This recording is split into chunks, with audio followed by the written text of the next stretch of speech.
Go ahead, Kate. Hi. Good morning, everyone. Thank you for joining us today. I first want to recognize that even though we're not all together in a physical space, we'd like to acknowledge that we're all on First Nations land. As ANCA staff, we want to recognize that we live and work on the ancestral grounds of the Haudenosaunee people, the Iroquois Confederacy. Just want to acknowledge that.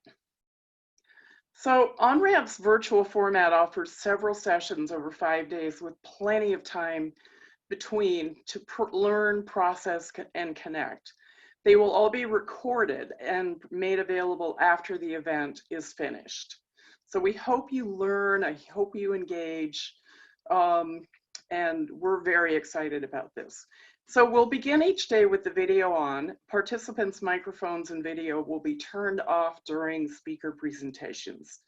Please utilize the chat box at the bottom of your screen to send in questions, and we'd love to have questions from you.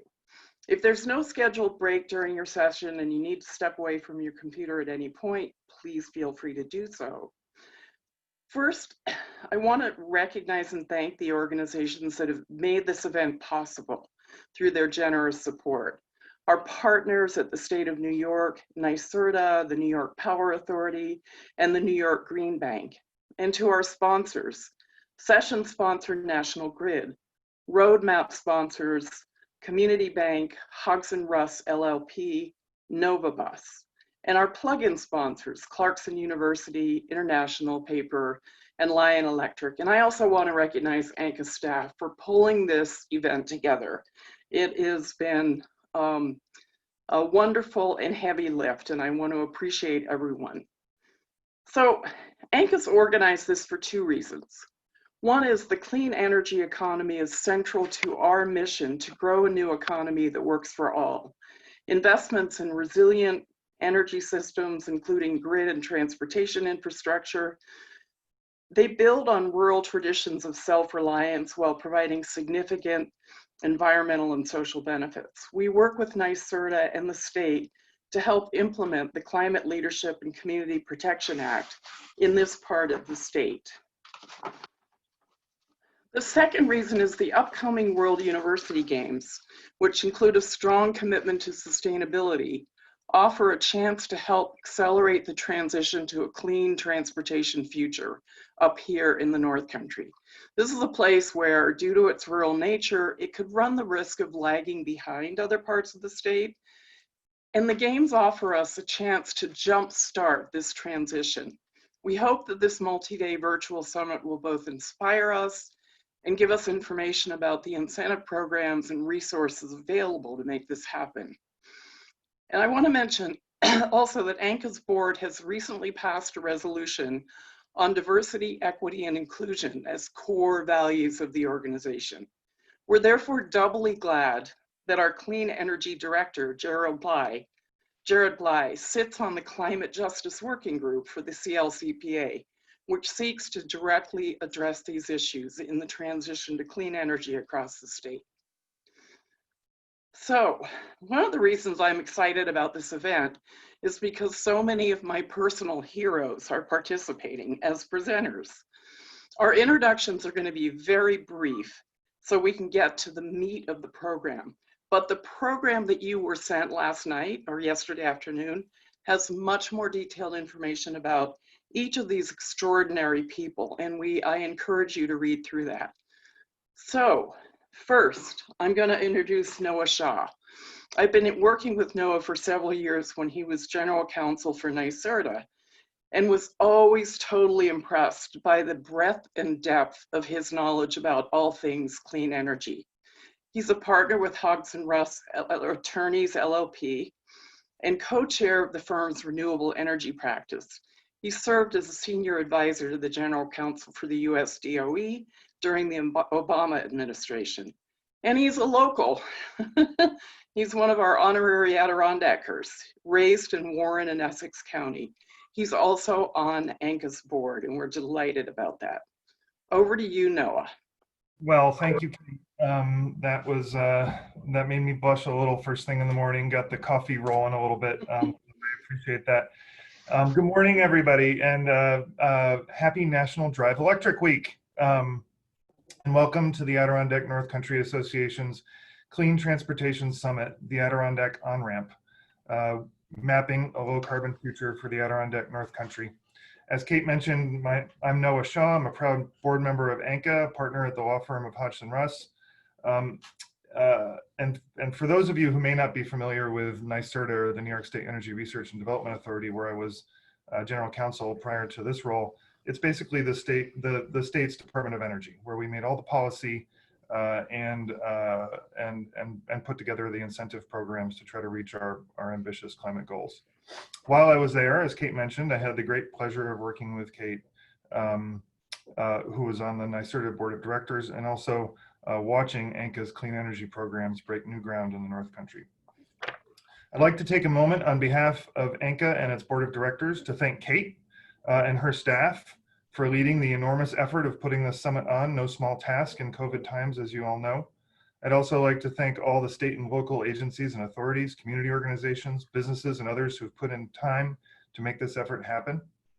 And of course, I want to thank the organizations and individuals who've supported ANCA through the years, financially and otherwise, and who I hope will continue to do so, to enable it to provide to North Country businesses such important services and guidance like this summit. For those of you who might not be familiar with ANCA, it is an independent nonprofit organization that works to build dynamic local economies that sustain thriving communities in Northern New York, and it's been doing this important work since 1955. In those 65 years, ANCA and its incredible hardworking staff have leveraged hundreds of millions of dollars to drive sustainable local economic development in the region. And ANCA continues to be on the cutting edge of looking around the corners, if you will, at what economic opportunities have the promise to support this vast, mostly rural region. ANCA participates and leads in ways that few organizations do. In recent years, its support of the Adirondack Diversity Initiative has put it on the cutting edge of rural economic development entities in understanding and seeking to make change with respect to the important issue of race, culture, and the inclusivity of our region as interconnected with its economic vibrancy and future. ANCA also supports the Center for Businesses in Transition, its Energy Circuit Rider program, which is near and dear to my heart, and many more initiatives that provide support to municipalities, businesses, economic development entities, and others seeking to make North Country a better place for us all. ANCA's forward-looking modus operandi is what brings us here today. As a kid who, as Kate mentioned, grew up in the region in Warren and Essex counties, I saw the importance of transportation to my family and the families around me. People in the North Country drive a long way every day, sometimes hours each way to get to work, to get groceries, or for healthcare, and a lot of their income goes to just getting around. The region's small industries rely heavily on not only traversing this expansive region, but on the trucks and industrial equipment they need to do their on-site work and to haul equipment and product. And our thriving tourism industry, of course, relies on our friends from the rest of the Northeast being able to drive here comfortably. For all of those reasons and a lot more, ANCA recognizes the importance of getting the advanced transportation revolution, which is coming, right for the North Country, for its residents, for its businesses, and for those who come here to enjoy the beauty of our landscapes and waters. This summit will focus on the solutions and progress we need to make to achieve that goal. You'll hear from an incredible collection of clean transportation industry experts, local officials, utility representatives, regulators and policymakers, and even our friends from the north of the border who have deep experience in these issues. Along the way, we will take up the important question of how we can make progress on these issues in a very short time. As Kate mentioned, the region prepares for the 2023 World University Games in Lake Placid. These games will bring more athletes to town than did the 1980 Winter Olympics, and the infrastructure upgrades needed to support the event will be significant. Advanced transportation has to be an important piece of that equation, not only to meet the attendees' needs and reduce emissions created, but also to serve as a case study of how the region and frankly, all of New York State can make these emerging technologies work in an integrated way. Furthermore, as was the case in the years following the Olympics, the infrastructure improvements made for this event can and should benefit the region's communities for years to come.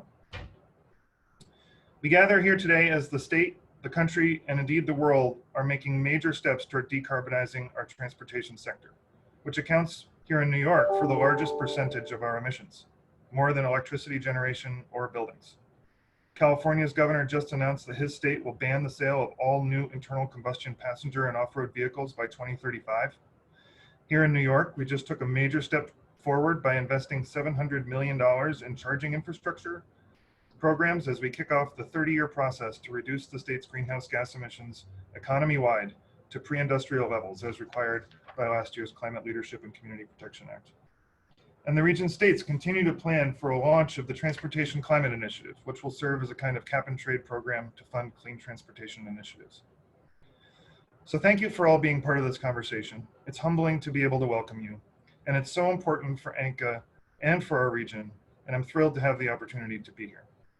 Now, I'm very happy to turn it over to Jim McKenna, head of the Regional Office of Sustainable Tourism, who knows more about what this region needs to support its vibrant economy than just about anybody else I can think of, and who I'm happy to call my former neighbor along the banks of the West Branch of the Ausable River.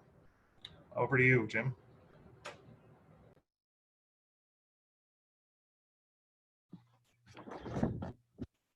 Kate, you're on mute. Sorry, a couple words about Jim. He's a tireless advocate for the region through the many, many hats. He wears more hats than anybody I know. He's the president and CEO of Roost. He also, which is the Regional Office of Sustainable Tourism. He's also the co-chair of the North Country Regional Economic Development Council and was instrumental in bringing the World University Games to the region. And Jim, I am so happy to be introducing you today because normally you introduce me and you always call me Kate Smith. And then I have to sing and I really don't have a good voice. So anyway, now I get to introduce you and I won't make you sing. So anyway, thanks so much, Jim, for being here. Well, thank you. Really, I mean, I think the Adirondack on-ramp is certainly something that is very focused on areas that we must concentrate on for the future. Clearly, all the news we've heard over the last 3 or 4 months is certainly pointing us quicker in this direction. So taking the leadership role that ANCA has on this, I think, is very important for our region. But I'm going to talk a little bit about the university games, not really the specifics of the games and numbers of people and all that sort of thing. Chris and Ashley from the Sports Council are much better at that than I am. But as Kate mentioned, I was involved in really looking at these games starting really 5 years ago and trying to understand, you know, is it a good thing to do? What legacy can the university games bring to this region? And what can we take advantage of for quality of life, quality of place, and quality for the environment with these games? And you know, when you think about our region, there's, you know, a number of differentiators that separate us from the crowd regionally, Northeast US, and really around the world. And certainly, number one is the Adirondack Park and what that represents and how important it is that is our main differentiator long-term. And how do we always position ourselves in what we do to not only take advantage of that, but more importantly, to enhance the park and really show the leadership that was identified way back in the 1890s about the environmental quality of this region and how we position to always make that the #1 goal. So that's something. Also, the other differentiator that Noah sort of mentioned was really the connection we have, the Adirondacks has with the international world of sport. And, you know, it goes back, looking at those records, it goes back to just 101 years ago was when the first international sporting event was held in our region. And, you know, many people sort of associate that with Lake Placid, but it was actually Saranac Lake that really started it and started it with speed skating. So sort of graduated over to the Lake Placid area. But those are two things that I can identify that differentiate us from the rest of the world, the Adirondack Park and our international winter sports connections. The university games, what's good about that, and we can see that in a lot of different types of events that have happened throughout the Adirondacks, it gives us a timeline to implement programming. And identifying that January of 2023 is when the games are coming, what can we do between now and that time to accomplish some of the goals that, as Noah mentioned, will have a long-term impact on the region? You know, back in 2017, 16, and 18, certain legacies were identified of what can happen here with these games. Number one is really the resurgence of the winter sports on an international basis with a multi-sport event, similar in nature to an Olympic Games, but the global exposure provided by these games is pretty significant.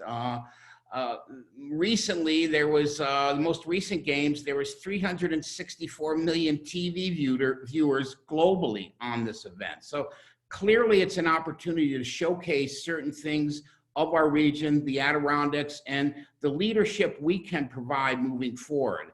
Another goal was transportation access to and within the region. That means both getting here and then getting our residents around, and how do we take advantage of these games to start that project. Another goal and legacy was to modernize the 1980 sports venues. And clearly we can see the job that ORDA is doing right now. They're clearly on a schedule to accomplish that by these games. Also generating private investment. And we've seen a couple of examples of that now from both the hospitality industry and other industries coming to the table with investment. And also we felt it was important to make this a regional program, that it's much greater than any single community can accommodate. And I know Ashley and Chris will later talk about that, but it is a regional program encompassing 5 different counties as we move forward. Also, Jim, I'm going to ask you to wrap up. We've got Lieutenant Governor joining at 9:30 and want to get to the next one. All right, the only thing I'd like to just add at the end is that we have an opportunity to leverage inter-county low carbon transportation to happen for the games. Thank you, ORDA, for doing it, for ANCA for doing that. We are, you know, the timeline's there. Let's move it forward. Thank you. Thanks, Jim. Over to Chris and Ashley. They've been a delight to work with and are bringing visionary concepts to the implementation of the World University Games. So over to you, Chris and Ashley.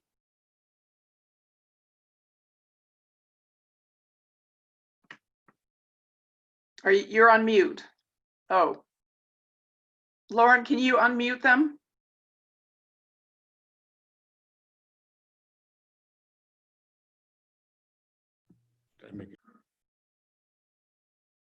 Lauren or Lexi, can you unmute?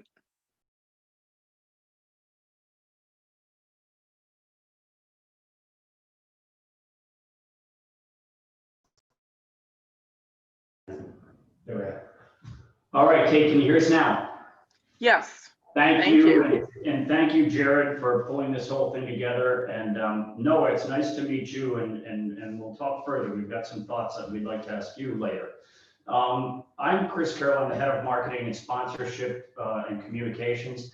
And I'm here with Ashley Walden, who is our executive director. And I'm going to turn it over to Ashley first to give you some insights onto the size and scope of these games. Sure, absolutely. Thank you, Chris, and thank you, Kate and Jared, for pulling this together. It's an incredible opportunity. And we really here at the Adirondack North Country Sports Council, we are forming the organizing committee for the planning of the 2023 World University Games.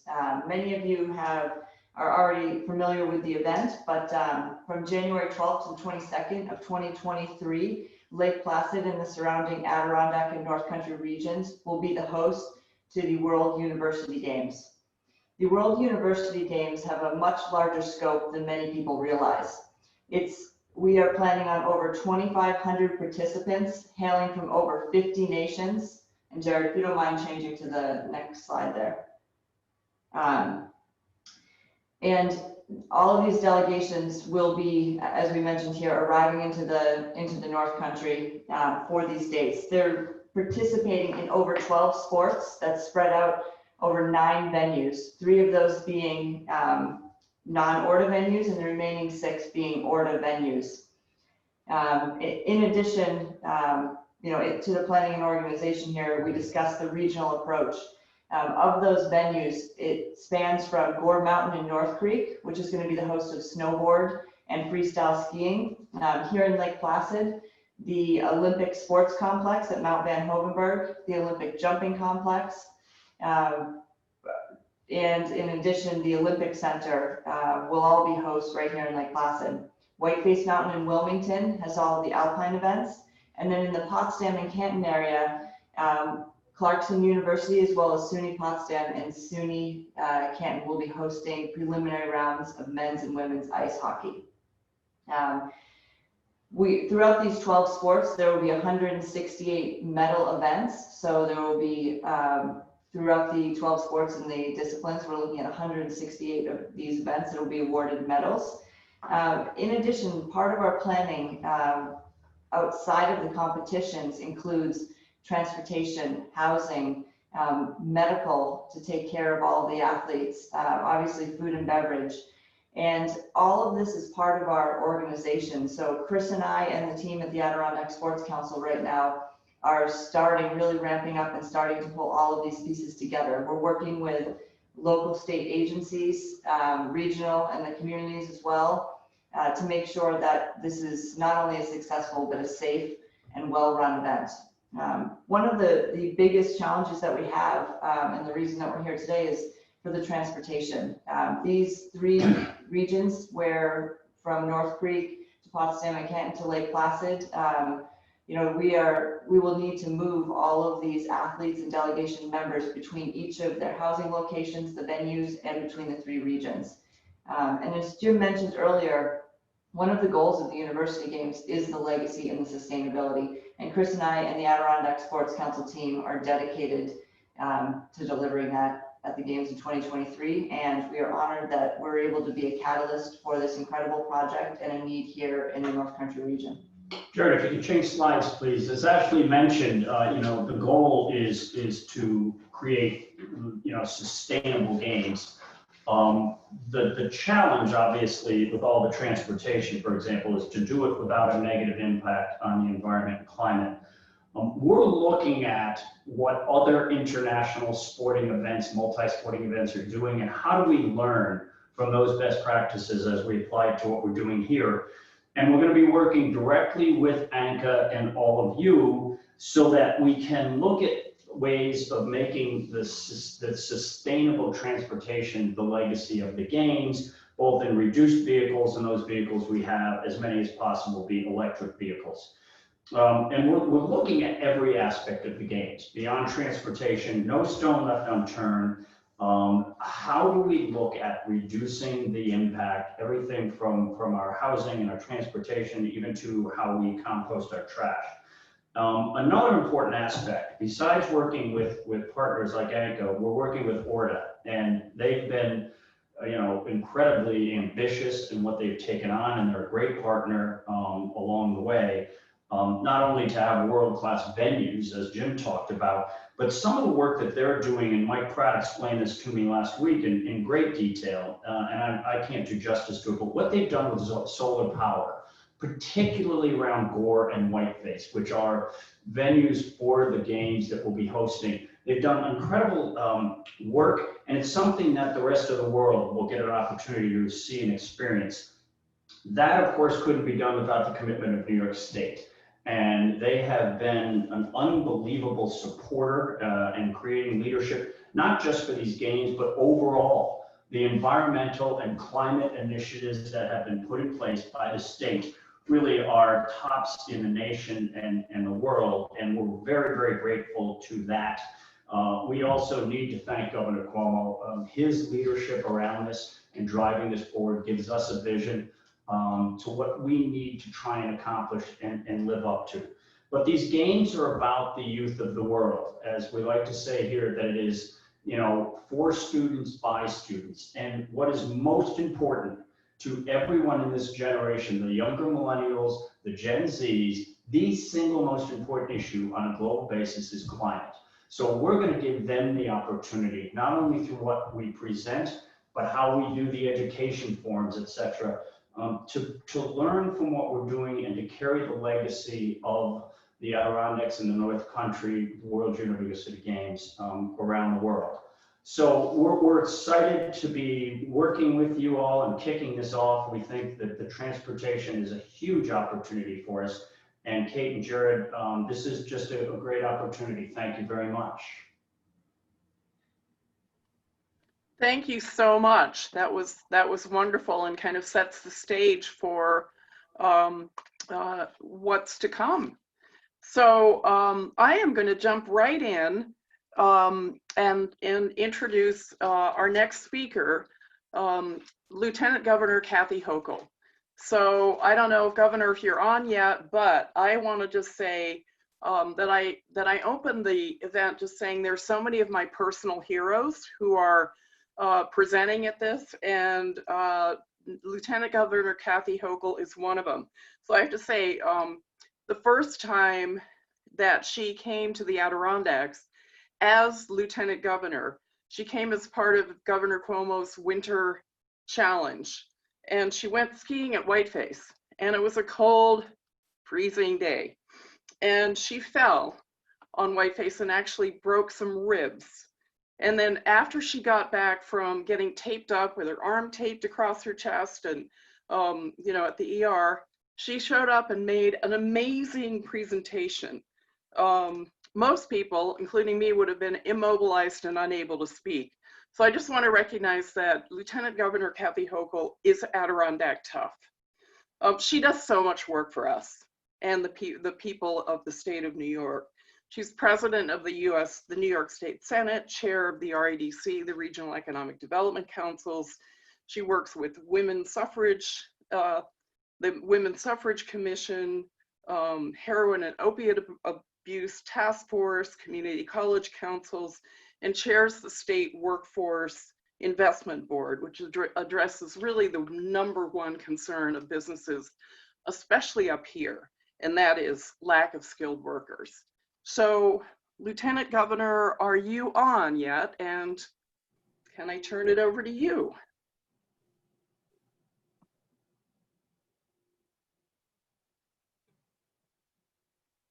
She missed my introduction.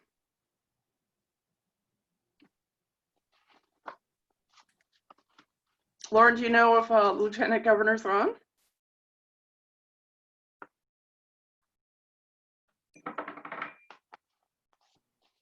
I believe so. We're working on unmuting right now. Okay.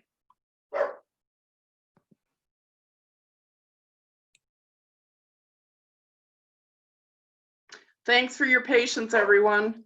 It's so interesting dealing with all of these new technologies in the age of COVID.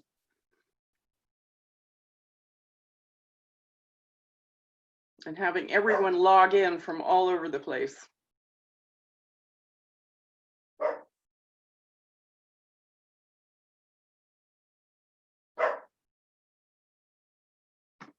I tried to kick my dog out of the room, but I can still hear her barking.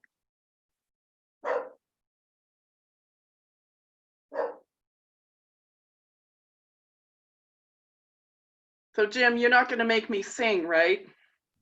As we wait for. Time, Kate. That would be the time. Okay.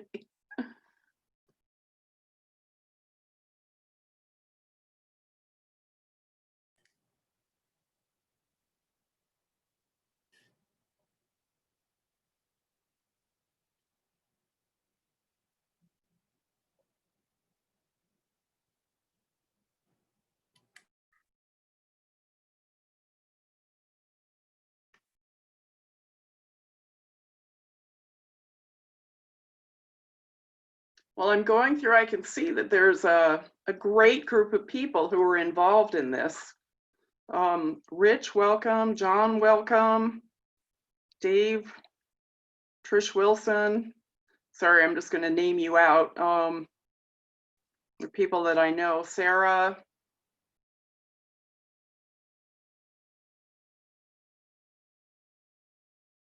I feel like one of those cable news people when they tee up a video and it doesn't have any sound or it doesn't work. You have to figure out how to fill in the spots. Hello. Hello. Kathy Hochul's here. Oh, yay. Hey, fresh off the plane. Yay. Well, thank you so much. You missed my introduction, that you're one of my heroes, personal heroes, when you after you skied on Whiteface and made an amazing presentation with broken ribs, which most people couldn't do. So I called you Adirondack Tough. Thank you. That's an honor, Kate. I appreciate it. That is, I need a T-shirt that says Adirondack Tough. I know. We'll get you one. Well, thank you. Thank you. And well, if you've already done your introduction, I am so delighted to be part of this conversation. A lot of people don't know this about me, but I'm into cars. I like cars quite a bit. Let me turn off this.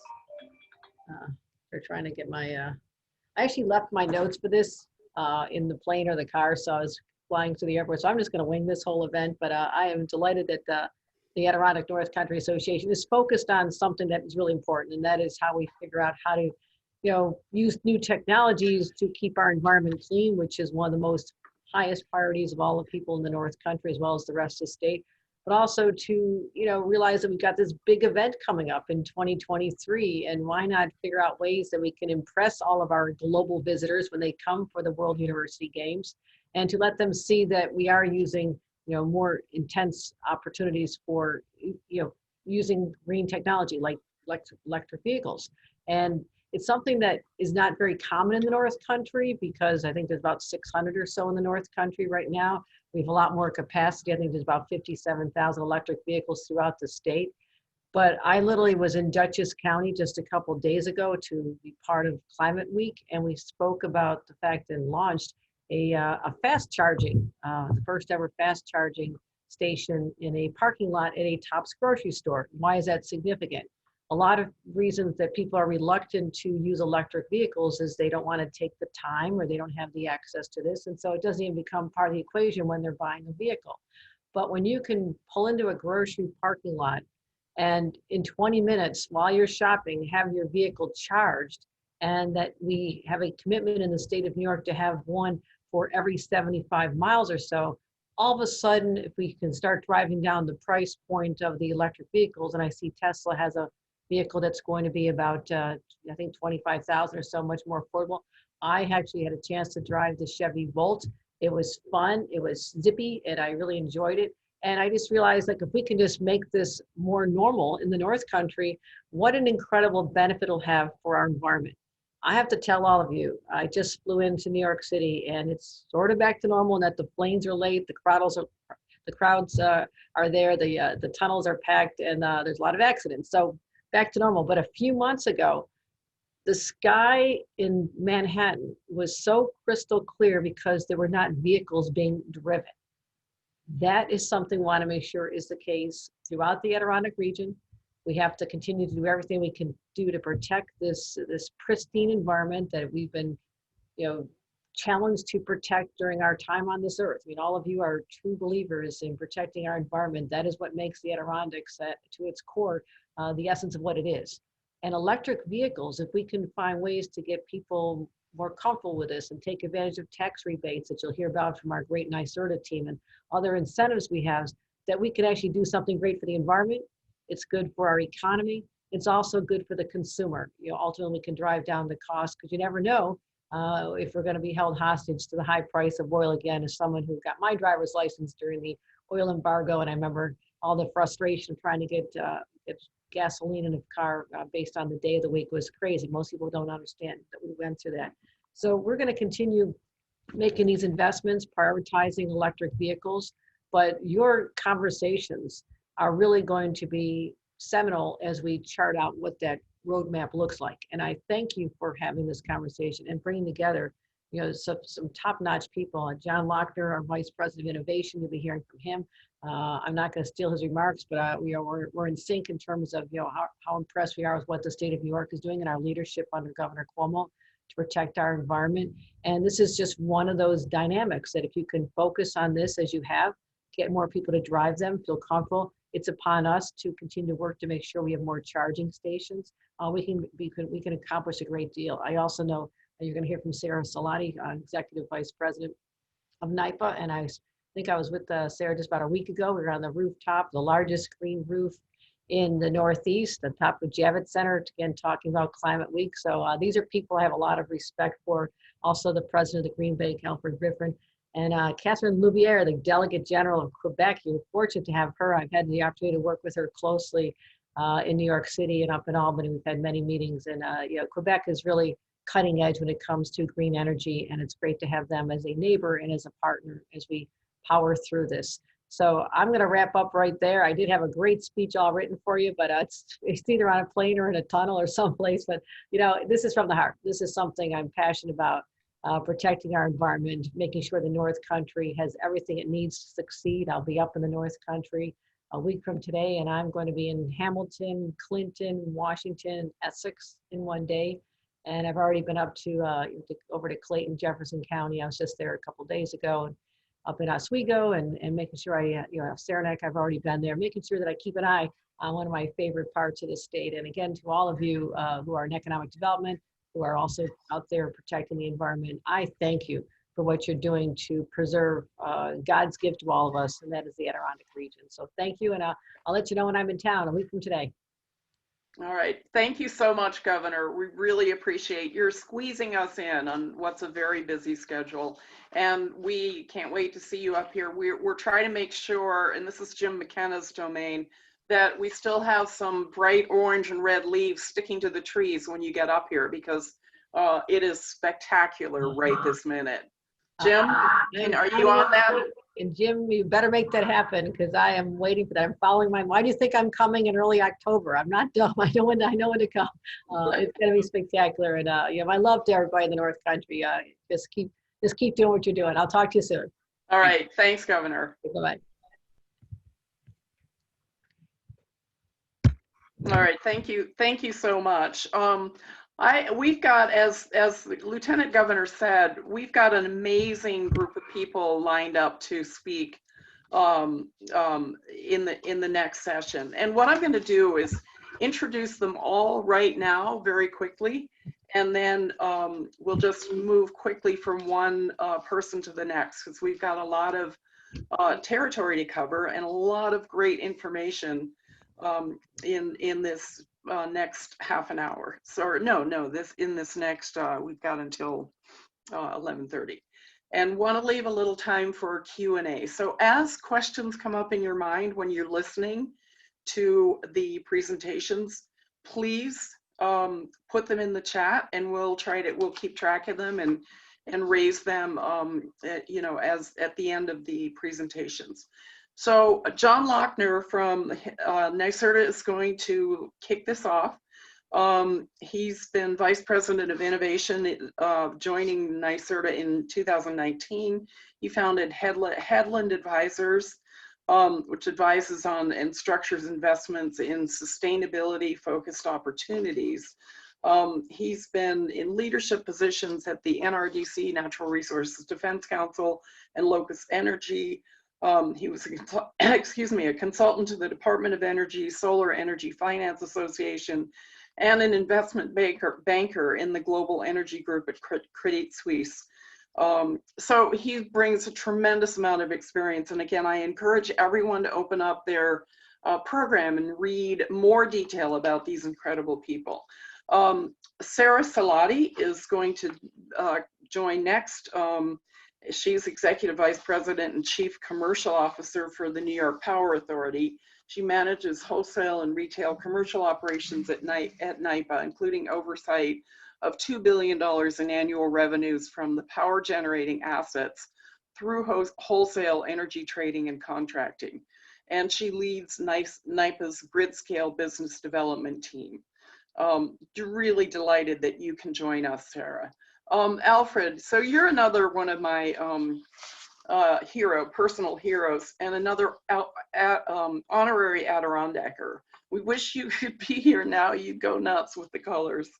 Alfred's, as the president of the Green Bank, is an industry leader in developing innovative solutions in support of financing of renewable energy generation and energy efficiency projects.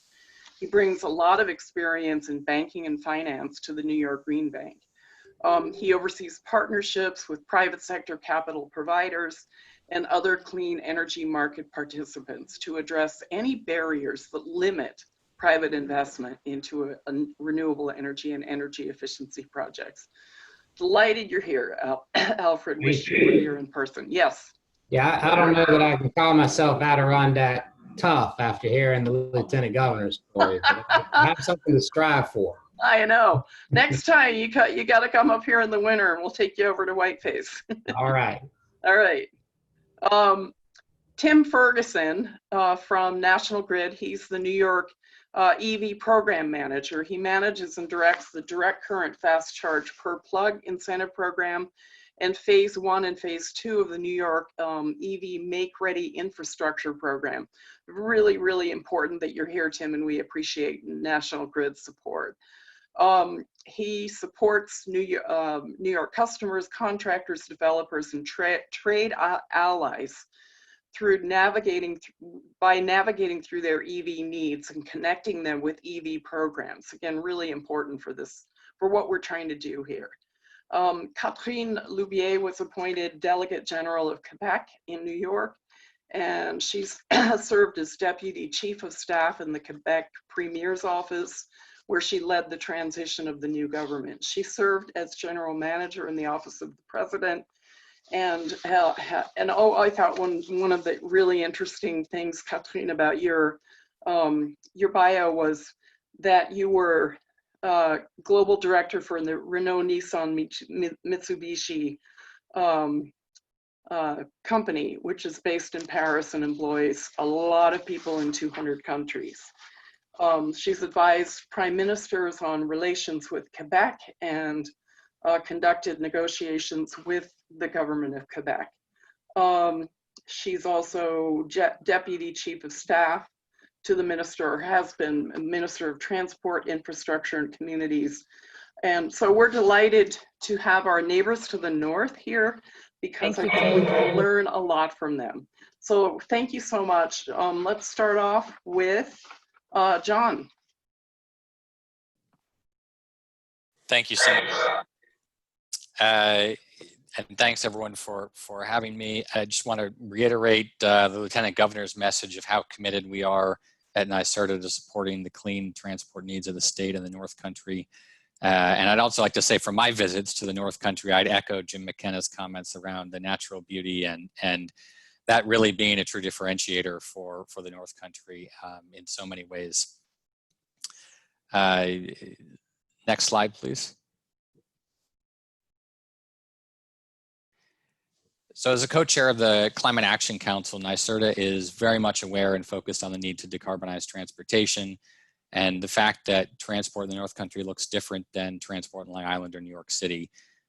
Throughout the state, however, the CLCPA offers New Yorkers the chance to experience the future.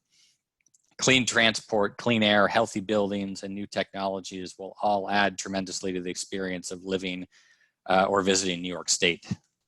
Next slide, please. So to begin, I'd just like to give a brief overview of some of NYSERDA's programs to provide a sense of current funding sources for EVs and EV chargers available to New Yorkers. Of course, I can't go into every detail at this event, but all the details are available online or by contacting NYSERDA. So first off, NYSERDA provides rebates for the purchase of new electric cars, including plug-in hybrids and fully electric vehicles. The program offers rebates for dozens of models with rebates of up to $2,000 per car, depending on the car's range. For those of you who have not had the pleasure of driving an electric vehicle, I would echo Lieutenant Governor in saying they are quite zippy. They are in many ways just a better product than an internal combustion vehicle. So irrespective of their environmental qualities. They are silent, they accelerate quite quickly, they can have better torque, and they tend to have substantially lower maintenance costs than traditional vehicles. Next slide, please. And as well as offering a better ownership experience, I think it's worth remembering that alternative transport fuels aren't new. They are not some magic thing that's never going to take off. 25% of the cars in the US in 1900 were internal combustion engines. A full 75% were electric or steam driven. And battery powered electric vehicles are continue to be perceived as novel, but they've actually been around for over 100 years. Next slide, please. Moving on from cars to trucks, NYSERDA offers a voucher to fund up to 100% of the difference in cost between electric vehicles and their diesel equivalents. The discount happens at the time of purchase to make it easy to use, and to ensure the funds do the most to drive the transition to clean vehicles. The voucher can only be used when a 2009 or older diesel truck is scrapped as part of the process of trade-in. Scrappage, of course, ensures that the oldest and dirtiest vehicles are removed from the road, putting a premium on the reduction of CO2 emissions and co-pollutants such as particulate matter. Like electric passenger vehicles, electric trucks are quieter, cleaner, and often cost less to operate. Of course, alongside the vehicles, without the charging infrastructure, it's hard to use them. So NYSERDA also has a number of different initiatives around charging infrastructure, as does the Department of Public Service. These include, and Noah Shaw mentioned the big one here. These include an EV charging rebate similar to our Drive Clean rebate, a business tax credit of up to $5,000 per alternative fuel refueling property installation, and excuse me for those words, but technically speaking, they do not have to be electric vehicles, and so you could be installing a hydrogen recharging facility or other similar charging facilities. I'm not sure there is a prettier way to say it, unfortunately. But lastly, and perhaps most importantly right now, the Department of Public Service approved a $700 million Make Ready program to help build more than 55,000 electric vehicle chargers by paying a portion of the transmission upgrades and site preparation work needed to install them. The program targets nearly 54,000 level 2 plugs, which can charge a vehicle in a few hours and could mostly be used in areas where cars tend to be parked for that period of time. And then 1,500 direct current fast charge plugs like the one the Lieutenant Governor mentioned, where you could be charging your car in a shopping parking lot and it would be full from empty to full by the time you bought your groceries. Just to give you a sense of the scale of this investment, at the beginning of 2020, there were about 3,000 public level 2 chargers in the state and 500 fast chargers. And we're now talking about a program for an incremental 55,000. So this is a substantial change in the amount of electric vehicle infrastructure that is going to be built in the state. The funding itself covers around 90% of the costs of utility infrastructure upgrades. The subsidy is a little bit less if the EV charger is for private use or is specific to a type of vehicle such as Tesla. But the funding does cover municipal and other public parking lots, even if those parking lots have restricted access or charge a public parking fee. There's also a 100% cost recovery for chargers located in disadvantaged communities, and a full $100 million, or roughly 20% of the $700 million, must be allocated to stations near or in disadvantaged communities. In addition to the Make Ready portion, as it's referred to, of the DPS order, NYSERDA in that order was tasked with developing 3 prizes with a budget of $85 million.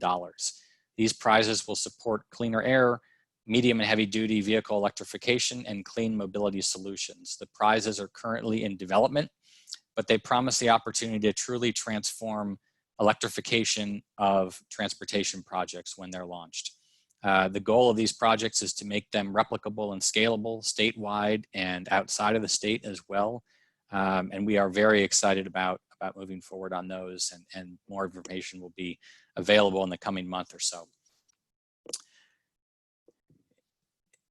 Alongside all of our rebate work and our policy work in the EV charging and clean mobility space, NYSERDA also invests in transportation R&D. We do that in hard tech, traditional R&D for better charging, better electric vehicle connection with the grid and other assets. We also do research projects of tremendous value to the state, and one I'd like to call out, given the audience here, is a collaboration with ENCA looking at opportunities to increase EV adoption among rural and low and moderate income households in New York. And the resulting report will assess the types of policies and programs that can specifically support EV adoption in the North Country and areas with similar conditions. And that's obviously very important for us. Next slide, please. There of course continue to be challenges in the decarbonization of personal transport here and in New York and everywhere. Next slide, please. Upfront EV costs are still higher than internal combustion engine costs. Charging infrastructure still does not exist everywhere that it needs to. And consumers in many cases still do not understand the benefits of electrifying. And many traditional automakers as well, I'm not sure have fully embraced the value of producing electric vehicles versus their historical expertise in developing internal combustion vehicles. Additionally, certain types of vehicles today don't lend themselves to electrification as easily as others. And so there is a sliding scale of the types of vehicles that make sense to electrify immediately. Next slide, please. This is a dashboard used by NYSERDA to map EVs in the state. And I just wanted to go and take a look at, you can see in the top middle chart, the North Country, and Lieutenant Governor mentioned this as well, that there are relatively few electric vehicles on the road in the North Country today, around 690. That is of a total of around 55,000. This is, I would say, standard in terms of how EVs are scaling. EVs are currently typically being purchased in zip codes with higher than average income levels in urban environments where charging infrastructure is less expensive on a per car basis, and where a lot of the trips tend to be short. That the North Country still has around 1% of the state's current fleet, but we can certainly work on that and plan to. Next slide, please. Part of the solution in the North Country and elsewhere is definitely the continued adoption of EV charging, hence the make ready order. This map shows the current charging infrastructure in the North Country, which of course must be increased and currently is, with stations under construction in Watertown, Malone, and Schroon Lake currently. Next slide, please. Alongside increasing EV charging infrastructure, a few characteristics of the North Country put the area on a slower adoption curve for EVs. The first is the long distances between destinations, as was mentioned earlier, and the higher than average daily trip distances, which require typically more expensive EVs with greater ranges, and that don't lend themselves to other forms of clean transportation used downstate, such as e-bikes and micromobility, at least not year round. Cold weather additionally shrinks battery life in electric vehicles, further reducing range and slowing charging speeds as well. These are known to the market. The market and NYSERDA spend time and energy focused on these problems. I would not call them in any way long-term deal breakers or problematic for EVs. It's more a question of the adoption curve and the cost curve. Lastly, in the North Country, of course, the low population density limits the viability of certain public transportation solutions also. But it's not all bad news. There are many opportunities, and the North Country does have some substantial benefits when it comes to electrification and decarbonization of transport. The first is electricity rates are substantially lower downstate than much of the country, let alone the rest of the state. We recently did an analysis. The North Country, to fill the tank of an electric vehicle using home charging, would cost 50 to 70% less than filling it with gasoline. That is a substantial difference, and over the lifetime of an electric vehicle makes a tremendous difference in the total cost of ownership. That is a sustainable competitive advantage which will really drive EV adoption substantially, I think, in the years to come, and it will not take too long for the EVs to catch up to that. Next slide, please. Additionally, both tourism vehicles and public transport vehicles are good options for electrification in the North Country. Route driving means less EV charging infrastructure is needed, and transit agencies, and tourism agencies can take into account the total cost to own, which can be much lower for electric vehicles. I would also add electric conversions of historic tourism vehicles can offer yet another attraction for visitors. The vehicle on the left here had an electric conversion done by a business out in Montana, I believe, to be used in one of the national parks. Next slide, please. Additionally, a substantial number of electric 4x4s, pickup trucks, and van models are hitting the market soon, which will provide 4x4, and other functionality required in places such as the North Country. Some of these offerings are likely to come from, or expected to come, I should say, from some of the big auto manufacturers, Ford included, and that will likely increase the financing options, leasing options, and aftermarket service options as well, making ownership easier. Next slide, please. And we're just scratching the surface here in my brief remarks. We look forward to supporting all of your work with ours and together transforming the state's transportation. Supporting partner organizations such as ANCA is why we get up in the morning. So we look forward to being in touch with all of you and continuing to work together to transform the electric vehicle and transportation sector of the state successfully. Thank you very much. Thanks so much, John. I just one anecdotal comment. Over the summer, Tesla installed 8 charging stations at the local Price Chopper. And I was just like, what? You know, you don't see Teslas driving around here. So it was on the principle, if you build it, they will come. Now there's Teslas everywhere. And, you know, you see like 3 or 4 of them charging at the parking lot. So it is amazing when you build the infrastructure, it allows, you know, the markets to shift. So thank you very much. And we look forward as over the next couple of days, getting into more detail about the kinds of programs that NYSERDA offers. Sarah, we are delighted that you're here from NYPA and look forward to your comments. Thank you very much.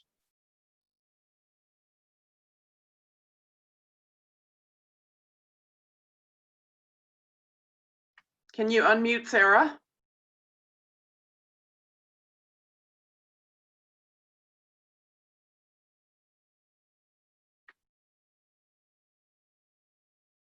Lexi, can you unmute Sarah? Oh, there she is. Okay. I'm calling in through my phone, so hopefully you can hear me. Okay, so do you hear me? Yep, great. I can't see my slides anymore. Great. Super, so thanks very much for the invitation. It was great to see the Lieutenant Governor. In fact, we saw each other, I think, twice last week because she was at the opening of LaGrangeville, which were our first electric vehicle charging stations as part of our Evolve network. Nice to see John Lochner as well as some of my other colleagues from the state agencies. We're all working very aggressively to meet the targets that the governor has set for us. Next slide. Next. Lovely appearance. But many of you are familiar with the New York Power Authority. We were established by Governor FDR in 1931. We own and operate 1/3 of the transmission grid. We like to say it's the backbone of New York State, as well as generate 25% of the energy for the state, 75% of which is coming from our hydropower. Our fundamental objective is to support the economic growth and competitiveness of New York State, and with our hydropower as well as our other customer-facing businesses, we look to provide low-cost hydropower as well as investments in infrastructure build-out across the state. Next slide. Specifically to date, the work that we've done in the North Country with respect to economic development has come from our power from St. Lawrence and Niagara, as well, which directly feeds into, sorry, my thing's going off, but directly feeds into supporting the running of businesses and not-for-profits across the North Country, creating, retaining over 10,000 jobs, and over the last decade, approximately $500 million in capital investment. Next slide. So when we look at the fundamental objectives of the state, John Lochner touched a little bit on some of the stats. We have different subsets, but currently there are 25,000 full EVs. This is excluding hybrids, which would fill up the 55,000 number that he shared. But when you look at the ZEV mandate as well as the Climate Leadership and Community Protection Act, we're looking that over the next decade, we would need to have about 3 million electric vehicles on the roads. When it comes to fast chargers, if we exclude Tesla and the chargers that are below 100 that are over 100 kilowatts, there are only a total of 40 available across the state today. And again, when we look at the ambitious goals that Governor Cuomo has and the state is working aggressively to achieve, we're going to need both 3,300 and then over 10,000 in the next decade. So what is NYPA doing in support of that? And actually go back please. Before I move on, then we also have the 2020 State of the State target, which is looking to support the electrification of the upstate and suburban transit fleets, as well as providing public DCFC chargers. Next slide.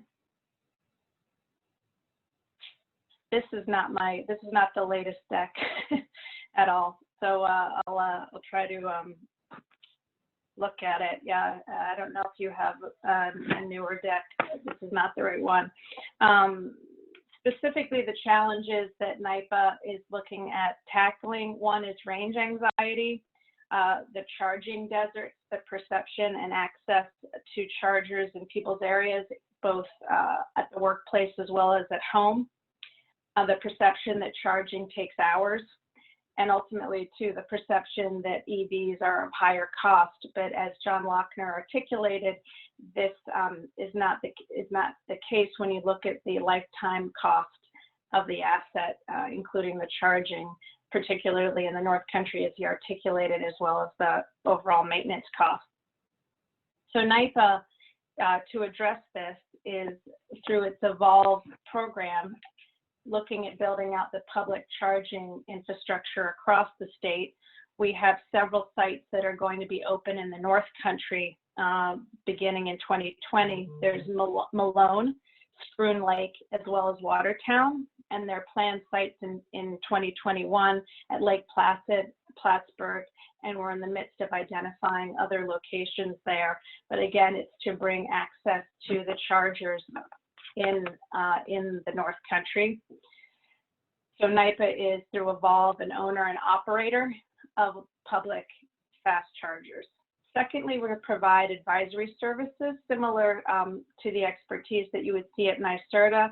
NYPA is working with our customers, our government agencies, and our energy private consumers in order to support the build out of electric vehicle charging, both for public as well as for workplace charging. We've worked very closely, for example, with the New York State Thruway, helping develop the spec and really bringing the private sector up to a level of reliability and quality that would otherwise not have been there had we not been pushing the market, which is really what we're looking to do as NYPA, both gap filling in some cases, and then in other cases,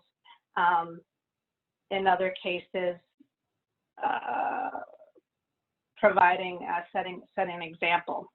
Additionally, we have full turnkey implementation services. We're working with the suburban and upstate fleet electrification. We are also working with the MTA.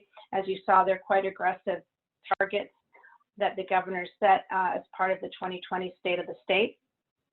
And then lastly, we're working on participating in the regulatory and funding access as well as education.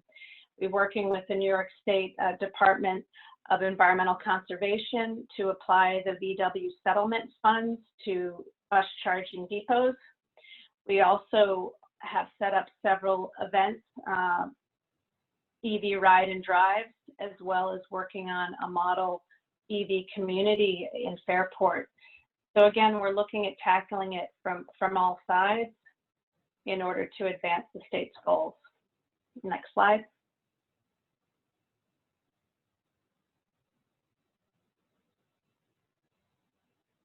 Next slide, yeah.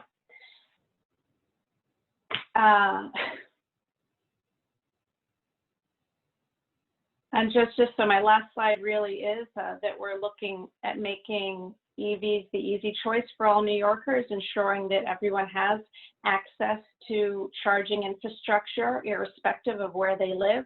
In many cases, the private sector is willing to go where there's high utilization. Where NYPA is looking to step in is identifying those locations which provide equitable access to people across the state, and where the private sector is not yet ready to step in because of the return profile that we see.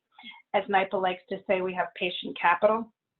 Additionally, we're looking at creating jobs and having a bottom line economic impact, both in terms of people making a decision to buy electric vehicles and seeing that the reduction in costs for the support of their own transport and their families, as well as the jobs that are coming out of installing the electric vehicle infrastructure. And finally, we're looking longer term. There are no chargers that we're putting in the ground that are less than 150 kilowatts, and that's in order to meet the demands of the evolving fleets that are coming out of the OEMs over the next several years. So along with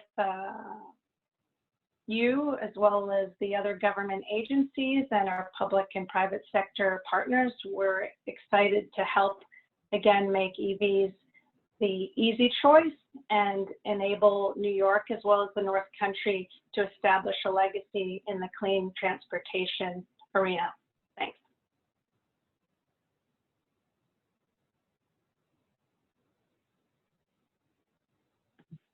Oops, I'm muted.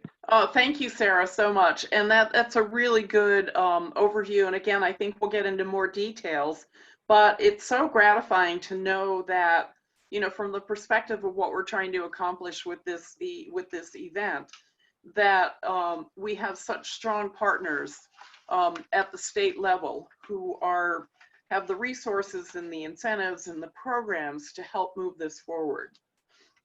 So next is Alfred Griffin, our Adirondack, honorary Adirondacker, although his accent wouldn't let you know that he was an Adirondack, an honorary Adirondacker. He definitely doesn't sound like he came from here.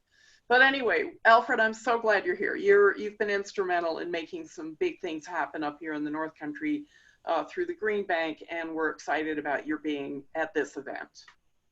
Well, thank you, Kate. And I am from an area with North in the name, North Carolina, not the North Country, but I've been in New York for 23 years now, and until I had the good fortune of joining the Green Bank, I hadn't had an opportunity to spend time in the North Country and the Adirondacks area, and with the Green Bank I have a number of times, and I do indeed love it, and appreciate all the work of ANCA in that marketplace, including actually leading us to some interesting transactions in the region over the past few years, and some new opportunities we're currently looking at. So thank you, and there's no topic more important than transportation in order for the state and all of us to meet our climate goals. So thank you for your and ANCA's leadership and getting this this conversation started with all of these interesting perspectives. And from a New York Green Bank perspective, we're really here to make certain that where you do have viable business models and viable project types, that the capital is indeed available. I'll walk through sort of why in some cases it isn't and why New York Green Bank is needed, but I'd like to start kind of following on the Lieutenant Governor's and John and Sarah's comments to say that in order to meet these goals and for us to have financing opportunities within newer markets like this, it really takes ambitious and well-structured policy to stimulate market activity. And we're certainly fortunate in New York to have great leadership from Governor Cuomo on down, setting very ambitious climate goals that includes very ambitious goals around transportation. And leaders like NYPA, NYSERDA, and others that are working with that ambition and those goals to put in place policy and programs that will enable us to meet those goals. And that's really what it takes to stimulate market activity. And where you have that kind of policy and programs in place that will create the desire within the private sector to go out and start really tackling some of these issues, finding ways to build infrastructure, to turn fleets from combustion to electric, and so forth and so on, is where you will then have the need for capital, because you can have the most rational idea, the most attractive market, and a really good business concept that is financeable, but it can be very difficult to get financing at times for those types of transactions. And the reason often is because of a lack of precedent and a lack of scale. The good news is there is an enormous amount of institutional capital that's highly interested in financing clean energy. And I'm confident would say it is highly interested in financing clean transportation. But that capital typically needs precedent transactions, they need a bit of history, and they need substantial scale, hundreds of millions of dollars of investment opportunity. And no doubt clean transportation will get there, and no doubt clean transportation in the Adirondack region will get there. And part of helping us get there are the various programs that John Lochner spoke to. Part of helping us get there are the various programs and actually building out and demonstrating and providing a roadmap and putting assets on the ground that Sarah discussed, that NYPA's stepping forward with. And with that, I'm confident that market activity will be stimulated.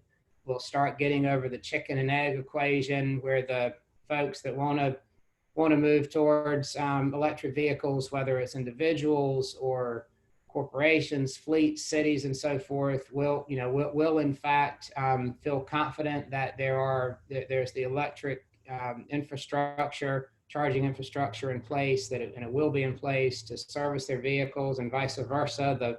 Those parties outside of these various state programs we referred to, other parties, private sector developers and so forth, will be confident that if they build this infrastructure, there will be users that will come. So these programs that John and Sarah have alluded to will help us get there.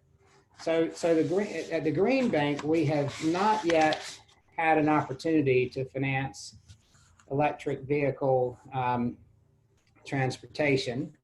We have had a win that's generally within the clean mobility sector, which is city bikes in the city, the bike share program. We did a pretty large financing for them a few years ago that was refinanced when Lyft acquired city bikes. But we are actively trying to find opportunities. We have, for the last couple of years, had an internal team arranged around vehicles, in touch with various state agencies, including NYPA. Had a lot of dialogue with NYPA, of course, with our NYSERDA colleagues. We've, have very regular conversations with John and Adam Reuter and others that are focused on this sector. We're in touch with EV infrastructure manufacturers, EV manufacturers, the utilities, logistics co's, ride share and fleet leasing companies, the EV software providers, various industry consultants, nonprofits that are focused on the space, trade organizations and investors and equipment financiers out there that are interested in this space as well. So we're looking to be smart in the sector. As financing opportunities emerge, we're looking to be ready to be a fast mover, because if we can stand ready to finance viable strategies and viable projects and viable business models, it will help accelerate this deployment, where there will be substantial upfront capital needs with long-term paybacks.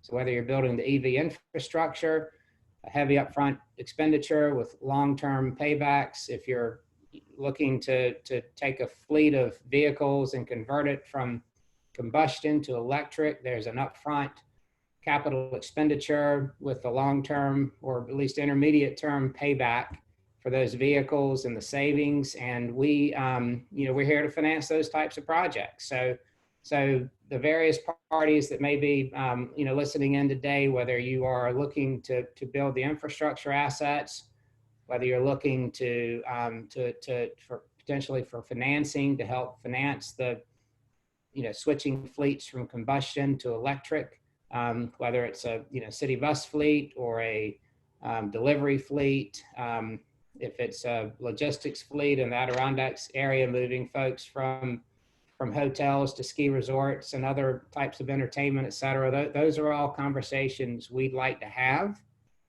We have had some of those conversations, and we encourage everyone out there to reach out to us. And if you don't know how to get hold of us, reach out to Kate or some of her team members, and they certainly are very effective at reaching out to us and unearthing interesting ideas in the North Country. So I'll leave it at that we stand ready to be open-minded, to try to be creative, to help create these precedents, to help business models scale up, all of which will ultimately help crowd in this private capital that will be there to finance projects as we move into the future. So thank you, Kate. Thanks, Alfred, and thanks for being here and for the work that the Green Bank does up here. I will have a question for you when everyone's presented, okay. Just some more detail about one of the opportunities that I think you provide, but thank you. Let's move on to Tim Ferguson from National Grid. Tim, I don't think I've met you, but we certainly work with a lot of your colleagues, and we're delighted to have you here at the table. So there you are. Thank you. Thank you very much. I appreciate it. Appreciate you inviting me to this event. Very excited about this. Very excited about the role that National Grid plays in the decarbonization and the electric vehicle world, and how we can help and assist with that transition, throughout New York State and in the North Country. You can move to the next slide, please. So just really kind of high level National Grid, our commitments to the environment. For those who don't know, National Grid is headquartered in the UK, but we have companies here in the US as well. We cover New York, Massachusetts, and Rhode Island, as well as other utilities across those territories. We have become extremely dedicated to carbon reduction and the environment, really aligning ourselves with the states that we serve as well. We've recently set forth a target for ourselves to go net zero by 2050, which really goes beyond previous. You go back to the previous slide, please. Which really goes beyond our previous target of 80% by 2050. We currently have facilities set up to reuse and recycle the materials that we pull off our sites and out of the field. Our goal is to be zero office waste sent to landfill, and we really have a target of net gain for new facilities that we build at National Grid. You can go to the next slide, please. So some of our contribution to net zero by 2050, there's kind of some fun statistics on the side here. Really wanted to target a few key points here. Our proposal, we have proposals and programs across the US and the UK to accelerate EV adoption, which I will get into a little more detail in the next slides here. We also have in the US, if you don't know, and many of you probably do, we have numerous energy efficiency programs to really assist our gas and electric customers, to really help them reduce energy with incentive programs, with purchasing programs. So between the EV programs that we have and the energy efficiency programs that we have for our customers, really helping them to make, you know, smart choices in the to transition to kind of renewable and you know, more environmentally friendly options. So along with that, we have committed to reducing our own emissions as well. We have natural gas pipeline replacement programs, reducing carbon through low carbon construction, and we actually have committed to replacing our own fleet vehicles to EV options. So that's at a very high level how we've committed to net zero and carbon reduction. I'll go in next to our specific programs, our EV programs, and that's really what we're here to talk about today. So we have a current EV program that is in place. It's been tremendously successful in building out EV infrastructure across New York State as well in the North Country. John had mentioned, you know, I think, you know, one of the issues is that range anxiety, especially in areas of the North Country.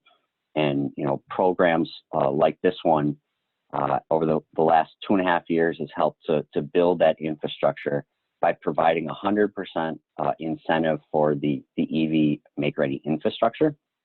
So basically what that is, it's you know, what it takes to get the power from the power source to the station itself, the labor, the material costs.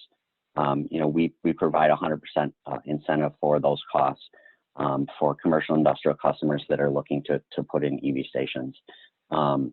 Just kind of a snapshot of the program, our current program. We've worked with over 350 customers. We currently have 217 projects in flight, equating to about 1,550 plugs across the state. And you can see just you know, the segments that we're working with. It really is, you know, we really have tried to spread across multiple segments. You know, being private companies to public to municipalities to multifamilies. And I just kind of want to give a shout out to NYSERDA because, you know, as far as some of the lessons learned for this current program go, it truly wouldn't be as successful as it is today without the help from NYSERDA in some of the funding that they provide for the stations themselves, because our program only covers the make-ready infrastructure, and theirs, you know, covers the cost of the station. And you know, we've reached out to many of our trade allies, our contractors, our customers, and you know, many of them have said that they either wouldn't have installed chargers or they would have installed fewer chargers if it wasn't the combination of both National Grid and NYSERDA incentives. So, you know, we do appreciate the work that everybody's doing in that field, and you know, working closely together on current programs and future programs as well. On our current program here, this map is a little outdated. We have quite a few more projects going now. We're continuing to work. We have some new projects up in Racket Lake that we're working on, Saranac Lake Resort. In Saranac Lake, we just provided, you know, approved incentives for EV stations at that facility. And we continue to work throughout the Adirondack region in our current program and our future program. Can go on to the next slide, please. So John alluded to it earlier, kind of the next new program that we will be focused on. Our current program is pretty much wrapping up as far as any new applications coming in on October 1st. After that, we're moving to the new statewide program that was released recently. I just want to kind of, you know, give an idea of the scale of this program, and John alluded to it, you know, $700 million program over the next 5 years. I think what's great about this program is it's not a utility specific program. I know other utilities across New York State either didn't have a program, or they were working on a program, or, you know, their program was different than National Grid's program. I think the great thing about this next program that comes out, it is a statewide program that all the utilities, you know, will have, and it provides some consistency across all the utilities. Whereas, you know, prior, you know, the EV programs were kind of utility specific. Although we do have some additional things that we will be putting into our next rate case that aren't a part of this program, but it really will just complement this program. But it's driving consistency across utilities and across the state for one kind of one uniform make-ready program, which I think is fantastic. You know, so, you know, a lot of the work that's come to us, a lot of these programs or projects that have come to us is really brought in from our trade allies, from contractors that are out in the field doing the work. And now it really provides them, you know, no matter what utility they go to, what area in New York they go to, you know, in the North Country, we have a large footprint of our electric territories in North Country, but there's also other utilities there as well. But any of the contractors, anybody doing this work, they will know that no matter what utility they're working with in building out this infrastructure, it's going to be pretty much the same program. It's going to be consistent. So it'll really make it easier for the customer. I think it'll make it easier for the contractors, the trade allies to build out this infrastructure, which is absolute key for the transition to electric vehicles. You know, again, I think you'd mentioned, Kate, if you build it, they will come, right? You know, there's not only will focus on the make-ready infrastructure piece of it, but there will be aspects within that program as well around medium duty and heavy duty, a make-ready pilot program. We're now going to have a fleet assessment service, which I think is great. You know, companies interested in transitioning their fleet vehicles to EV will now provide an assessment service for them, you know, cost benefit analysis, and then they can utilize the make-ready program as well. We're also, you know, we're also working with transit authorities for a make-ready program as well. There's some targets. John had mentioned some overall targets for plugs for the state, but our targets are on the right there. We're looking over the next 5 years in National Grid territory to install a little over 10,000 workplace L2 chargers, public, about 5,600 public L2 chargers, and about 504 fast chargers within the National Grid territory in the next 5 years. So it's an exciting time. I'm really excited about this program and what it's going to do for the transition to EVs, and hopefully, you know, we'll have a charger on every corner is what I'm hoping for. So that's all I have. I appreciate the time. You know, please feel free to reach out with any additional questions. Thanks, Tim. We appreciate that. And just as a note, you know, please don't hesitate to submit questions as you're hearing this. And, you know, one of the things that theoretically happens in an event like this, and definitely happens when it's in person, but we have to make it more innovative as we're trying to, you know, make sure that people get connected. If you have any questions and want to contact any of these people, as Alfred said, you can always reach out to ANCA staff and we will make the connections for you when you have further questions and all of that after the event. So our last speaker this morning is Catherine Loubier, and I just want to say that you know, I always look north to our Canadian neighbors with admiration. You guys tend to be doing very innovative stuff in clean energy. We are so grateful for the partnership that you provide with the state of New York. A number of your manufacturers, Canadian-based manufacturers like Bombardier and Novabus are also manufacturing in New York. So, you know, in the Plattsburgh area, along with a number of others. So we're very looking forward to the time when Americans are allowed back into Canada. But in the meantime, Catherine, thank you so much for being here, and we look forward to getting inspired by what Quebec has been able to do. Well, thank you so much, Kate. You can hear me well, I suppose? Okay. Thank you for your nice introduction earlier, and Tim for your presentation. That was quite interesting. I want to say I'm delighted to be part of this. Bonjour à mes collègues du Québec.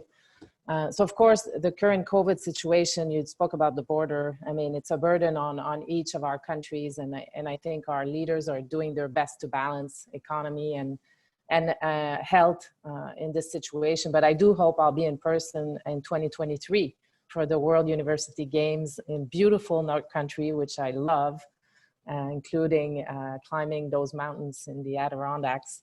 And I think, you know, you said it, we've been collaborating for so many years, hundreds of years. And I think that we can do a lot more collaboration for, you know, electromobility, electrifying as much as we can for these games. And going back to your comments, Kate, and those of Alfred, Griffin also, if you say, you know, you build it, they will come, everybody, you know, is taking back that comment. I used to say that in the car industry, if you transport them, they will come. And if you help them with range anxiety, of course, but one thing for sure is when you try an EV, such a different experience, you know, that adoption is dramatically increasing once you get into one of those models.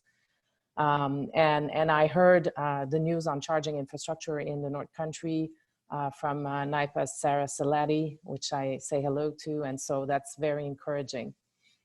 And you know, my message since I've been appointed Delegate General is that Quebec is your best partner for decarbonization, and I still firmly believe this because of our hydropower, but so much more.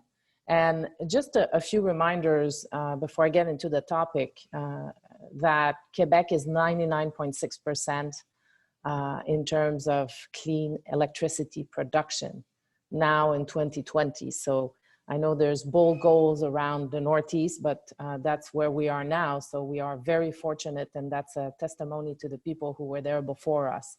And it's not only hydropower, it's also wind and biomass. Also, in addition to being the largest generator of renewable energy in North America, we're a leader in electric transportation. We have an important pool as well of strategic and critical minerals. And our minister was on a panel at Climate Week, our Minister of the Economy, and he repeated that we want to be North America's cleanest battery producer. And for that, we're fortunate enough to be betting on our own resources of graphite, nickel, cobalt, lithium, and our long-term mining expertise. And so I think we really have an opportunity in the region in the lead up to the games and further on to redefine this critical mineral supply chain that is central to electrification, which today mainly is relying for the United States on China. We've also been precursor in research on lithium-ion batteries in Quebec since early 1990s. One of the researchers is Karim Zaghib. He's well known around the world, but we have 400 researchers and over 850 patents in the battery sector. We continue to invest in R&D as well as New York, as I heard today. And there's also another big advantage of cross-border collaboration for electrification and for these games is in the supply chain of electrification, because we really benefit from an exemplary environmental, ethics, community, and First Nation track record. And that's so important in today's context when we talk about those critical supply chains. Like I said, we've been building things together. We've been exporting hydropower to New York for over 100 years. And we've been supplying critical metals such as aluminum since the Great War. You said it, Kate, Bombardier, Lion Electric, Nova Bus all have a footprint in either in Plattsburgh or North New York. And they create jobs. And it's a win-win between Quebec and New York. And I think the vision is really that we can create champions together, champions for North America with this specific region, innovate together, and become the #1 electrification region. I really like Governor Cuomo's vision on that. I think it's absolutely achievable. We have all the ingredients that are needed to succeed and to make the recipe work. A few people know that, but half of all electric vehicles on Canadian roads are in Quebec. So as July 31st, Quebec had registered close to 80,000 EVs. And so that's a testimony to once you try it, you adopt it. And there's all kinds of reasons for that, including rebates. And we heard some of those policies on the New York side. I think they will pay off for sure. And we also have the largest network of charging stations in Canada. So we have 6,000 of them, 2,500 on the public network, and then 6,000 if we include the private network, and about 300 fast charging stations. We also count on cross-border partnerships with Vermont and Maine on this. And in addition to being in discussion with New York State regarding a corridor of charging stations, wouldn't it be great once the border opens completely, because it's not closed completely, to be able to have a green travel from Montreal to Adirondacks, for example. And I want to be clear, because the minister was last week at Climate Week, electrifying transportation is really a national project for Quebec. So we're thrilled to be partnering on so many levels with New York. And, I want to name a few companies, which you alluded to a little bit, that are active in the green transportation industry in New York. First, Ad Energy is supplying electric vehicle charging stations, the first one that will be curbside in New York City. Efenco is another Quebec company that has developed a high-tech hybrid garbage truck. Boivin created a 100% electric truck, no GHG production. Lion Electric, of course, Lion Electric, who you know, has also launched an all-electric refuse truck and supplies electric school buses, including in White Plains, and thanks to Mayor Roach's vision, a bold vision on electrification. And as you know, Lion has just announced 10 electric trucks to Amazon, which was pretty big news. And Nova Bus, you said it, well, they have a new electric city bus that will be available very soon. But that success of our green companies in New York is possible because you have nation-leading policies. So I want to thank Governor Cuomo, Lieutenant Governor Hochul, DPS, NYSERDA. John Lochner had a very interesting presentation, and Commissioner Segos for the resolve and concrete actions, and also their stellar collaborations with Quebec. And I spoke earlier about us wanting to develop the North America's cleanest battery. We also want to recycle. An aluminum molecule should never be wasted. If you scrap a car or a beverage can, you need to recycle it. It's the same thing with batteries and those critical minerals they contain. And so the announcement by Governor Cuomo that Canadian firm Li-Cycle is building a recycling hub for battery in Monroe County is good news for what we're trying to do with this region. And before I conclude, I just want to say a word on two projects, because I think they're not well known. So the first one is the REM. The REM is, I won't tell you what it means in French, but the REM is a major project. And then the tram bus project I want to talk to you about, because they're quite amazing. So the first one, the REM, is a project led by pension fund Caisse de Dépôt, CDPQ, well known on Wall Street in New York. And it's the largest electrified transport infrastructure system since we launched the metro in Montreal for Expo 67. It's a $5.2 billion US project, a 42 miles route, equivalent to networks like Singapore or Kuala Lumpur.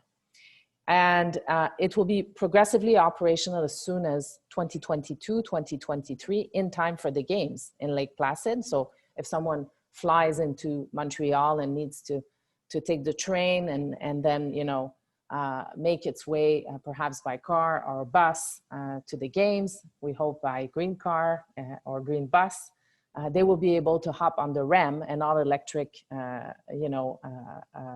network that will be ready at that time.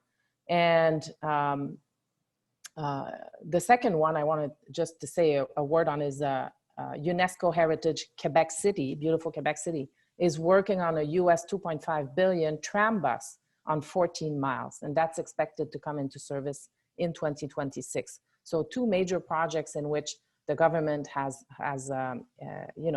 included funding, and really a testimony of the involvement of our government in electrification. And we think environment and economy go together. So the government's absolutely willing to invest into that sector. Before I conclude, in my office, in the Quebec office in New York, Nada, Peter, Frederick are names that you know. They're all willing to pick up the phone and speak to any of you to work on electrifying these wonderful games coming to the North Country.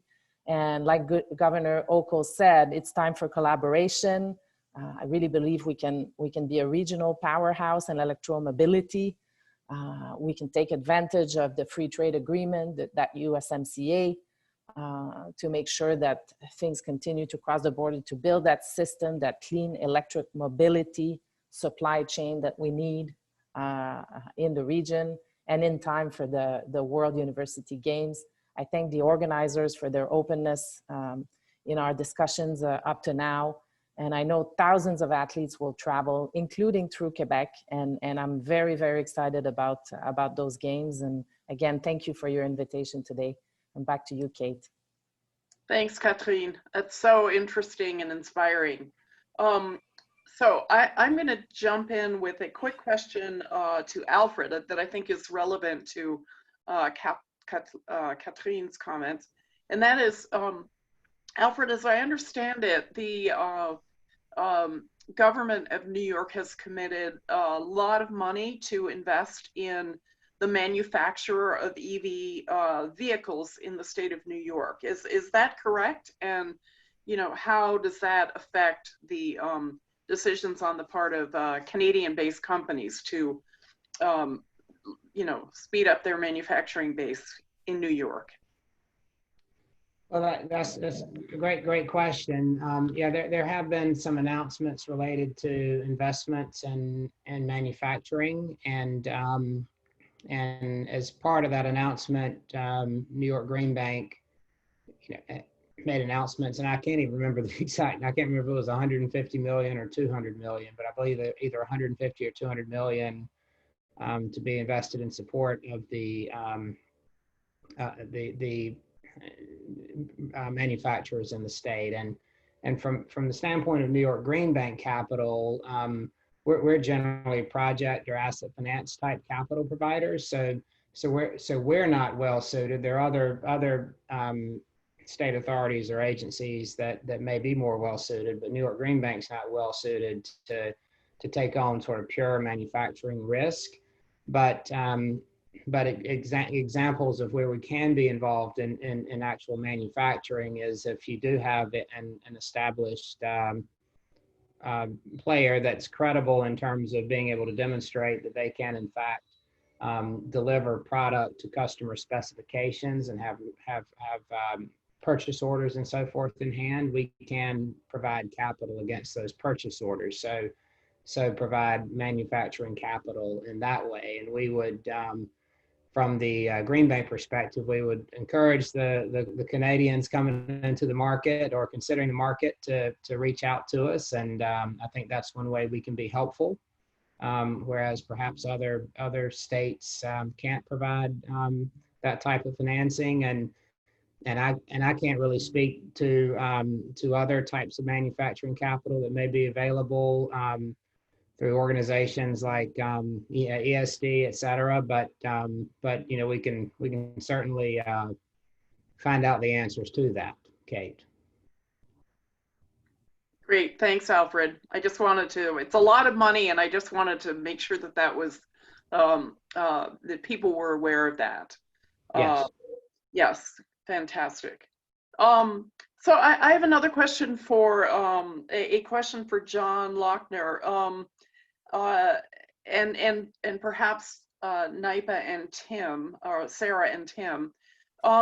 What are the programs available, the incentives for kind of smaller buses, you know, the kinds of buses that transport people, tourists, hikers, etc., around in our region? You may have said that and I missed it, but I just wanted to dig into that a little bit more. Sure, Kate. On our side, it would be the truck and bus rebate program. Okay. Again, depending on the exact size of the vehicle, but that would be the primary method by which we would be supporting the adoption of those vehicles. Great. Yeah, and we're go ahead, Sarah. Thanks, Tim. We're focused on the charging infrastructure build out. So our customers are tending to purchase the electric vehicles themselves. We're working obviously with the transit buses, which are of a bit larger size, but in the end, we're able to work with government across the state, as well as any of our energy customers that buy our hydro power. We can also help facilitate installing charging infrastructure, both for workplace and public there. So that might be a venue or an avenue in order to support these smaller vehicles. Great, thank you. Yeah, and as far as National Grid, we've collaborated with other municipalities on bus programs and converting to EVs. And similar to Sarah's, ours is really around the make-ready aspect of the infrastructure aspect. Incentivizing the infrastructure piece of it. I believe we're still kind of in the works of developing the fleet assessment program, but that may play a role in some of that. Small transportation, bus transportation as well. But really for National Grid, the focus is around the infrastructure. Great, thank you. Another question is, sometimes the criticisms of electric vehicles is that they're only as clean as the energy sources that they're charging from. So any comments about the how well the North Country is situated to ensure that we have clean energy production for fueling these, hopefully dramatically increasing numbers of charging stations? Well, Kate, I'll just say, I think that the concept that NYSERDA has when we think about that is because of the Climate Leadership and Community Protection Act requirements for the entire grid statewide to be clean, that any electrification today will drive decarbonization in the future, even if not all of the assets on the grid today are clean. So when we think about it sequentially and from a systems perspective, all electrification today is beneficial. Great, thank you very much. So another question is the role of innovation in state sustainability efforts and how that ties into opportunities presented by the 2023 games. I think, as I said in the beginning, ANCA kind of jumped on this working with the games organizers, because we had a hard deadline to get, to try to get some of this stuff in, in place. And so any other comments on the role of innovation with the state sustainability efforts and how we can capitalize on that? I'll jump in again. The three prizes that I mentioned that NYSERDA is in the process of developing, and the details are still really under development, but I would just say that one of the visions of those prizes is to enable the implementation of innovation that is then replicable and scalable thereafter. So not taking things straight out of the lab and seeing if they work, but taking things that are directly pre-commercial or commercial and need scaling and demonstrating them. So that some of those prizes may have specific applications for what you're referring to. Separately, I'd say, the pathway to innovation for electric vehicles and charging infrastructure is really a global market, and NYSERDA's budgets, frankly, don't add up to very much versus the billions of dollars coming out of Detroit and Korea and China and others. But where there are specific solutions that are unique in application or unique in utilization, where the market is perhaps a little bit smaller or more segmented. There are plenty of good reasons for NYSERDA to be investing capital there to trial solutions. And obviously something like the games provide a tremendous opportunity to have more eyeballs on whatever these innovations are, and support there then further scaling and adoption. Thank you. That's exciting. Sarah, did you have something that you wanted to add? I saw your face. I think that John articulated it well, both in terms of the renewable energy as well as the innovation. I mean, in the end, innovation isn't about invention.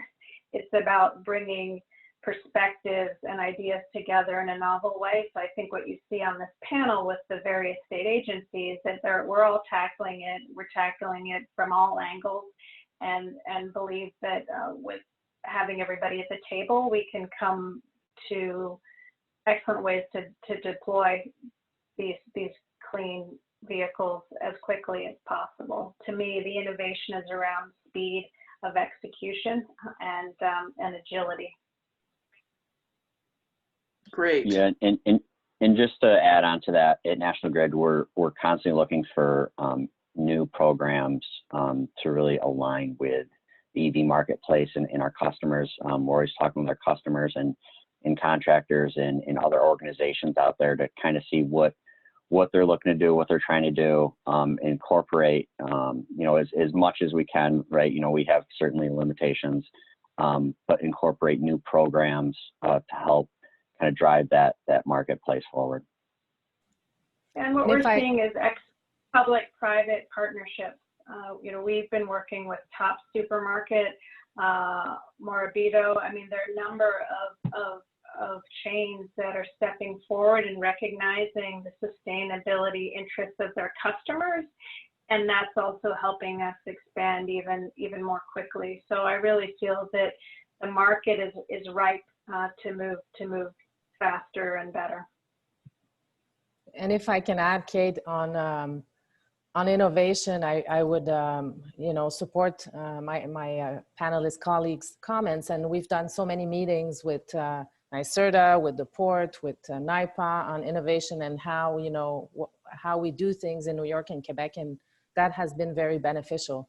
And on the power question, well, I think everyone is aware that we have a big reserve of clean hydropower in Quebec, and we're working on the CHP project to bring more of that energy to New York. But we already, and as I said, export since over 100 years clean hydropower, and there's place for everyone in the market. We're also precursor in wind, and we have companies working on the wind industry right here in New York, including Boralex. So we're thrilled that there's more and more renewables in the grid, and we intend to remain a solid partner in the future. Thank you so much. Kind of in the mode of future and innovation, I have a text question from someone who's listening in from the phone about are we preparing for autonomous vehicles, and if so, how does that begin to get deployed, especially in a rural area?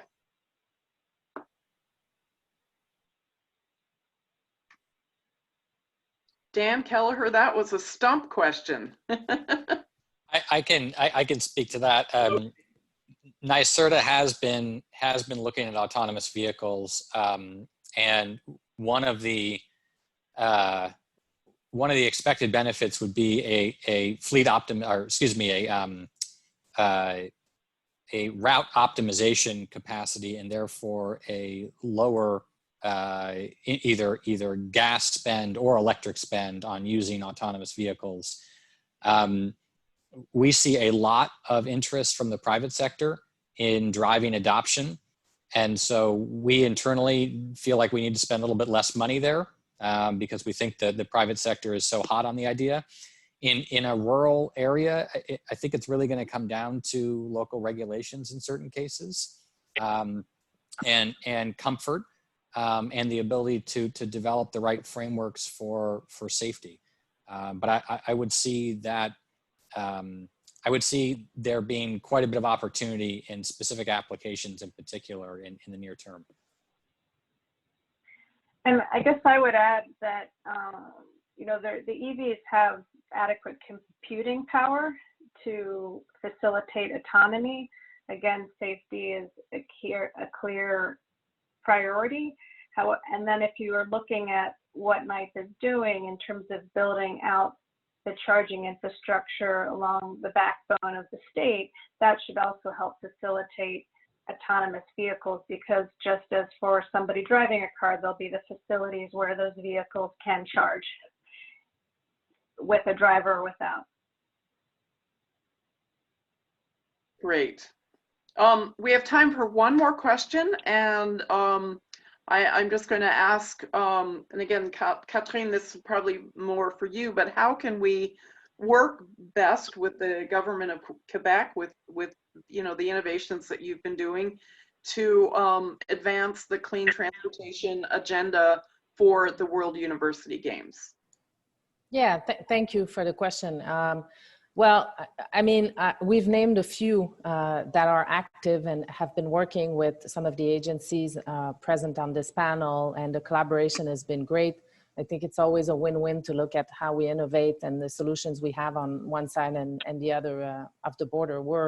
We have over 600 companies that grew into Quebec, you know, following through the footsteps of Bombardier Transport, Nova Bus, which are larger ones, our battery expertise, Hydro-Quebec, you know, being very active on the topic. So at our office, we have commercial attachés, business development, you know, attachés that are ready to work with companies and also agencies in New York to see what we can do better. So it's a good idea to contact them or me directly and find out what we can do. We also had 6 panels at Climate Week, which will be available on social media also to view again. And not only government was part of those panels, but also our companies showcasing their solutions. And so I think today this panel is an opportunity to know a little bit more about each other and the players that are around the table. We look forward to doing more of these. We've done a lot in the past 6 to 12 months. Frederic, who's present on this panel, you can see his name in the attendees, is our point person on this, and we'll do more. We do a lot of B2B as well, meetings now virtual. We used to have the International Transportation Fleet Forum, which is in Montreal, and then another time is in New York. We work well with the city. So I think exchange of information, B2B, is what we should be doing more and more, and continue to have a roadmap to reach the period of the games in 2023. I think what NYPA and NYSERDA and DPS have created in terms of winning context to have the electrification cluster grow in New York is amazing. It's all the, you know, it checks all the boxes. And so I would only wish that, you know, for the games again, we will be able to take an electric car and cross the border. That's a dream we've been discussing with NYPA of note. Yeah, so we're not short of opportunities and we want to create more. So let's be in touch. Thank you so much. We're going to wrap up right now just because we are at 11 o'clock. Thank you so much, everyone. I'm grateful that we were able to move this along and get all of this information. These sessions are being recorded. So at the end of the whole event, people will be able to come back and review what was said. Again, use Anka as the connector if you have particular questions for any of the panelists. And I want to remind people 2 things. One, we've got a really important session tonight at from 6 to 8 that's hosted by Clarkson University. It's free and open to the public, and the goal is to get a lot of public input in terms of community transportation needs. So it's going to be a really important way to get the, our regional and local voices heard in terms of solving the transportation issues up here with a particular focus on clean transportation. So we hope you participate in that, and this event will resume as a focus on the World University Games tomorrow morning at 9:30 sharp for an hour and a half. We have some awesome panelists, and we'll get a greater understanding of what the specific vehicle needs are for the World University Games. So that will be working group number 1, focused on vehicle needs tomorrow morning at 9:30. So anyway, thank you so much. I really appreciate everyone's participation. It was fascinating. I learned a lot, and we look forward to continuing. So thank you. Thank you. Thank you very much, Kate. Thanks. Appreciate it. Thank you, Kate. Thank you.